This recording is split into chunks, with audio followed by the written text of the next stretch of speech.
नमस्कार दोस्तों, आपका स्वागत है विवेक पाठशाला पर। दोस्तों, आज हम भारत की मिट्टियों से संबंधित कुछ प्रश्नों पर चर्चा करेंगे जो आगामी परीक्षाओं के लिए बहुत ही महत्वपूर्ण है। तो दोस्तों, चलिए शुरू करते हैं। हमारा आज का पहला प्रश्न है कि कपास की मिट्टी किसे कहा जाता है। तो दोस्तों, इस प्रश्न के लिए हमारा सही विकल्प है विकल्प बी, यानी कि काली मिट्टी को कपास की मिट्टी भी कहा जाता है। हमारा अगला प्रश्न है, ये प्रश्न कुछ मानचित्र से संबंधित है। दोस्तों, ये हमारा मानचित्र है। इसमें हमें पहचानना है कि यह जो भाग दिए गए हैं, इसमें छायांकित भाग, ये किस मिट्टी को प्रदर्शित करते हैं। तो देखते हैं। तो दोस्तों, हमारे इस प्रश्न का सही विकल्प है विकल्प ए, यानी कि लेटेराइट मिट्टी को ये भाग प्रदर्शित करते हैं। हमारा अगला प्रश्न है कि निम्नलिखित में से किस राज्य में जलोढ़ मिट्टी सबसे कम है। तो दोस्तों, हमारे इस प्रश्न का सही विकल्प है विकल्प बी, यानी कि मध्य प्रदेश में जलोढ़ मिट्टी सबसे कम है। हमारा अगला प्रश्न है कि निम्नलिखित में से किस घाटी में काली मिट्टी सर्वाधिक मात्रा में पाई जाती है। तो दोस्तों, हमारे इस प्रश्न का सही विकल्प है विकल्प बी, यानी कि नर्मदा घाटी में। हमारा अगला प्रश्न है कि जलोढ़ मिट्टियां भारत के किन भागों में अधिक पाई जाती हैं। तो दोस्तों, हमारा इस प्रश्न का सही विकल्प है विकल्प सी, यानी कि उत्तर का विशाल मैदान में जलोढ़ मिट्टियां अधिक पाई जाती हैं।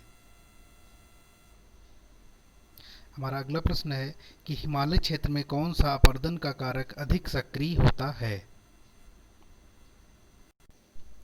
तो दोस्तों, हमारे इस प्रश्न का सही विकल्प है विकल्प डी, यानी कि हिमानी, यानी कि हिमालयी क्षेत्र में हिमानी द्वारा अपरदन सर्वाधिक पाया जाता है।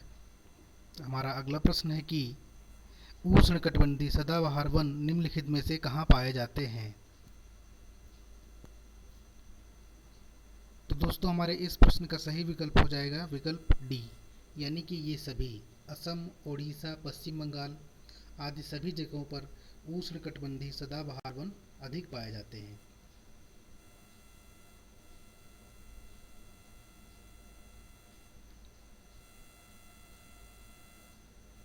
दोस्तों, हमारा अगला प्रश्न है कि इस प्रश्न में कुछ कथन और कारण दिए गए हैं।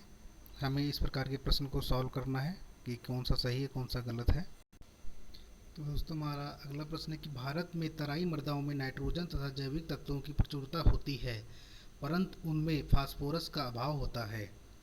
तो हमारा पहला कारण है कि ये मृदाएं साधारणतः लंबी घासों तथा वनों से आवृत होती हैं। तो हमारे इस प्रश्न का सही विकल्प है विकल्प बी, यानी कि ए तथा आर दोनों सही हैं तथा आर ए का सही स्पष्टीकरण नहीं है। हमारा अगला प्रश्न है कि निम्नलिखित मृदाओं में से कौन सी ग्रेनाइट एवं नाइस के अपक्षय से निर्मित होती है। तो दोस्तों, वो मिट्टी हमारी है लाल मिट्टी। हमारा अगला प्रश्न है कि भारत की मृदाओं के संबंध में निम्नलिखित कथनों पर विचार कीजिए। नंबर 1, वर्ष की अधिकांश अवधि में उच्च तापक्रम ह्यूमस की रचना को मंदित करता है। नंबर 2, ह्यूमस युक्त मृदा को नाइट्रोजन की कमी के निराकरण हेतु निरंतर रासायनिक उर्वरकों की आवश्यकता पड़ती है।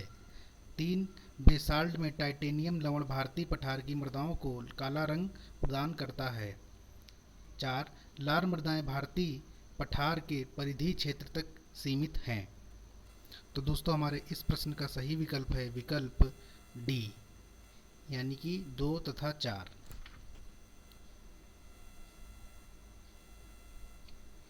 हमारा अगला प्रश्न है कि निम्नांकित मिट्टियों में से कौन अधिक उत्पादक है। तो दोस्तों, हमारे इस प्रश्न का सही विकल्प है विकल्प सी, यानी कि जलोढ़ एवं काली मिट्टियां जो हैं अधिक उत्पादक हैं। अगला प्रश्न है कि खादर मिट्टियां कहाँ पाई जाती हैं। तो हमारे इस प्रश्न का सही विकल्प है विकल्प ए, यानी कि बाढ़ग्रस्त मैदान में। हमारा अगला प्रश्न है कि निम्नांकित में से कौन सा कथन गलत है।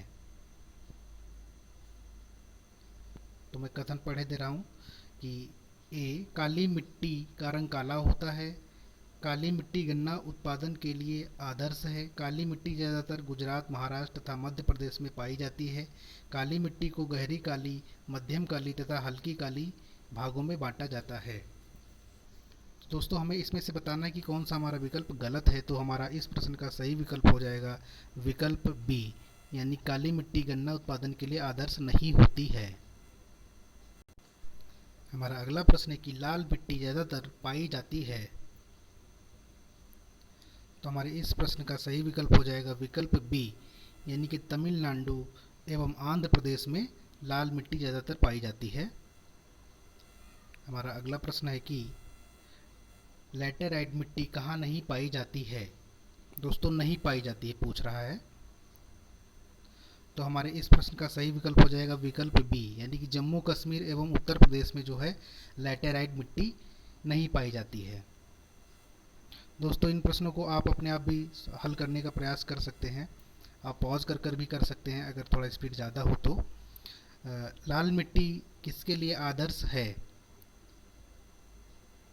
तो दोस्तों, इस प्रश्न का सही विकल्प है विकल्प डी, यानी कि ज्वार तथा बाजरा के लिए लाल मिट्टी सर्वाधिक उपयुक्त होती है। हमारा अगला प्रश्न है कि निम्नांकित में से कौन सा तत्व काली मिट्टी में नहीं पाया जाता है। तो दोस्तों, इस प्रश्न का सही विकल्प है विकल्प सी, यानी कि कार्बनिक तत्व लाल मिट्टी में काली मिट्टी में नहीं पाया जाता है।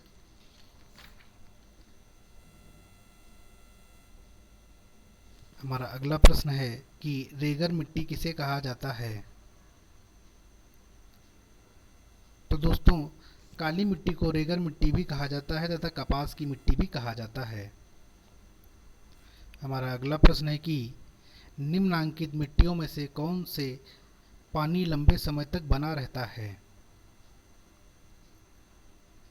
तो मटियार मिट्टी में जो होता है पानी लंबे समय तक बना रहता है। विकल्प सी हमारा एकदम सही है। हमारा अगला प्रश्न है कि उत्तरी भारत के मैदान निर्मित हुए हैं। तो हमारे इस प्रश्न का सही विकल्प है विकल्प ए, यानी कि नदियों द्वारा जमाओं से। हमारा अगला प्रश्न है कि निम्नांकित में से कौन सा कथन गलत है। तो दोस्तों, हमारा इस प्रश्न का सही विकल्प है विकल्प बी, यानी कि जलोढ़ मिट्टी उपजाऊ नहीं है। ये एकदम गलत है, क्योंकि जलोढ़ मिट्टी एकदम उपजाऊ होती है। हमारा अगला प्रश्न है कि लैटेराइट मिट्टी का निर्माण होता है। तो दोस्तों, हमारे इस प्रश्न का सही विकल्प है विकल्प बी, यानी कि अनाच्छादन के कारण जो होता है लैटेराइट मिट्टी का निर्माण होता है। हमारा अगला प्रश्न है कि निम्नांकित में से कहाँ मृदा अपरदन अधिक होता है। तो दोस्तों, ये हिमालय में सर्वाधिक होता है। तो हमारा विकल्प ए एकदम सही है। हमारा अगला प्रश्न है कि उत्तर प्रदेश में किस मिट्टी का निक्षेप अधिक है। दोस्तों, उत्तर प्रदेश में जलोढ़ मिट्टी का निक्षेप अधिक है। तो विकल्प सी हमारा एकदम सही है। दोस्तों, हमारा अगला प्रश्न है कि लैटेराइट मिट्टी में कौन सी फसलें अच्छी होती हैं। तो दोस्तों, हमारे इस प्रश्न का सही विकल्प है विकल्प डी, यानी बागाती फसलें जो होती हैं लैटेराइट मिट्टी में अच्छी होती हैं। हमारा अगला प्रश्न है कि काली मिट्टी का ज़्यादातर निक्षेप पाया जाता है। तो दोस्तों, काली मिट्टी का ज़्यादातर निक्षेप जो है गुजरात तथा महाराष्ट्र में पाया जाता है। विकल्प बी सी एकदम सही है। हमारा अगला प्रश्न है कि भारत में सर्वाधिक विस्तार किस मिट्टी का है। तो दोस्तों, भारत में सर्वाधिक विस्तार कांप मिट्टी का है। विकल्प डी। दोस्तों, हमारा अगला प्रश्न है कि मानव सभ्यता का इतिहास मिट्टी का इतिहास है, यह कथन है। तो दोस्तों, हमारे इस प्रश्न का सही विकल्प है विकल्प ए, यानी कि विल कॉक्स का। दोस्तों हमारा अगला प्रश्न है कि भारत में कृषि संरक्षण बोर्ड की स्थापना कब हुई। तो दोस्तों भारत में कृषि संरक्षण बोर्ड की स्थापना सन 1953 में हुई। विकल्प सी एकदम सही है। हमारा अगला प्रश्न है कि निम्नलिखित में से कौन सा कथन गलत है। दोस्तों गलत है बताना है। तो पहला हमारा विकल्प है भारतीय मिट्टियों में अपरदन की समस्या बहुत उग्र एवं व्यापक है। बी विकल्प है हमारा भारत में अपरदन से ग्रस्त मिट्टियों की रेंगती हुई मृत्यु कहा जाता है। सी जब वर्षा के कारण मिट्टियां जल में घुलकर बह जाती हैं जो उसे धरातलीय अपरदन कहा जाता है। डी लेटेराइट मिट्टियों में लोहा तथा एल्युमिनियम की कमी पाई जाती है। तो दोस्तों हमारा इस प्रश्न का सही विकल्प है विकल्प डी, यानी कि ये गलत है एकदम कि लेटेराइट मिट्टियों में लोहा तथा एल्युमिनियम की कमी पाई जाती है। हमारा अगला प्रश्न है कि मध्य प्रदेश में किस क्षेत्र में काली मिट्टी पाई जाती है जो कपास की खेती के लिए उपयुक्त है। तो दोस्तों हमारे इस प्रश्न का सही विकल्प है विकल्प ए, यानी कि मालवा प्रदेश में काली मिट्टी पाई जाती है जो कि एमपी में है। हमारा अगला प्रश्न है कि निम्नलिखित में से कौन सी मिट्टी जैव पदार्थ से भरपूर होती है। तो दोस्तों ये मिट्टी होती है जलोढ़ मिट्टी जो जैव पदार्थ से भरपूर होती है। तो दोस्तों कैसा लगा आपको वीडियो हमें ज़रूर बताएं। धन्यवाद।